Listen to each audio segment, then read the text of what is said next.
Any sisters have any questions? Assalamu alaikum wa rahmatullahi wa barakatuh. Walaikum assalam wa rahmatullahi wa barakatuh. My question is regarding a person who, we cannot call him an atheist or discuss the entire discussion to take time.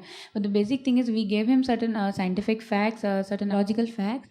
And in spite of that, the person was not convinced, and everything got stuck where it comes to faith.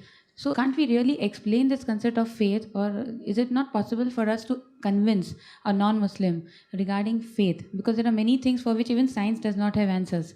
So how do we go about? And also, I would like to know that how do you keep yourself updated with the scientific innovations or maybe the inventions, new discoveries that are coming up? Sister asked two questions that we have spoken to an atheist or a person, not atheist, but doesn't believe in Islam. We tried to convince him with scientific facts, archaeological facts. They agreed, but when it comes to faith, we can't answer. How do we convince faith and how to update ourselves with scientific facts? This time regarding faith is concerned, with scientific facts we can talk about faith. But how you go about it is the technique. Therefore, Quran says in Surah Nahl, chapter 16, verse 25, Udu ila sabili rabbika bil hikmah wal maw'izati al hasana wajadhum billati hasan. Invite all the way of thy Lord with wisdom and beautiful preaching, and argue with them and reason with them in the ways that are best and most gracious. So with science, you can prove to them about faith. Now, how you have gone about it is a different technique. So therefore, you have to ask the person who knows. So depending what your discussion is, like faith. I have faith that this is the word of Allah subhanahu wa ta'ala. It's faith. How do you prove it? Then I talk about science. So if you see my video cassette Quran Modern Science or read my book Quran Modern Science, inshallah it shows you a way. This is my faith. It is the word of Allah subhanahu wa ta'ala. I can even prove it scientifically. So sister, there are many things which you can prove scientifically if you have the knowledge of Quran and science.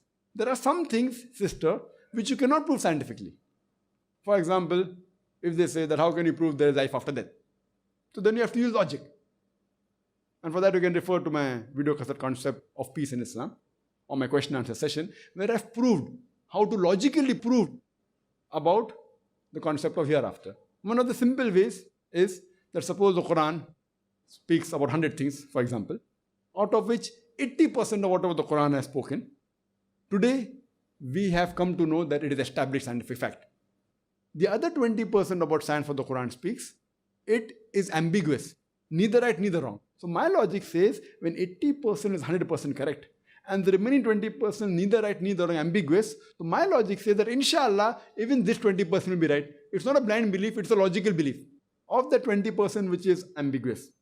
Science hasn't proved it right, neither wrong. For example, the existence of jinn, about angels, about hereafter. Science hasn't proved.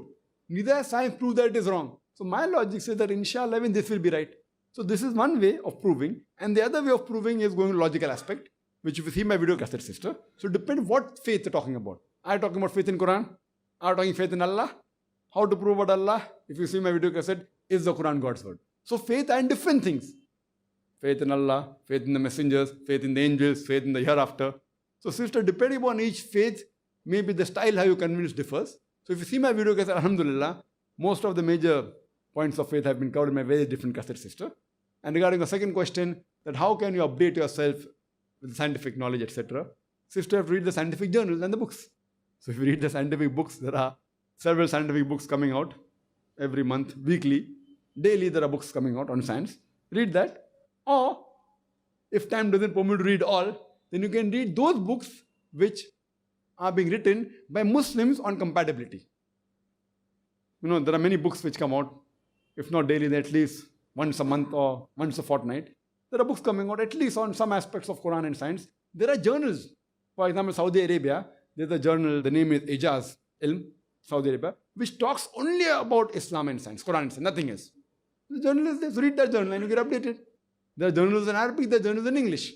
There are scientific journals, Muslim Science Journal, coming out from India, from Aligarh. I think it comes out once in 6 months, if I'm not mistaken. So there are mass, MAs come by mass. So there are journals coming out. If you read these journals, you update it with knowledge and even come to know what is spoken. So this is a shortcut, only reading Muslim journals. If you have more time, you can read the other journal and think for yourself what verses of the Quran match, and you can come out with new things yourself, inshallah. Hope that answers the question, sister.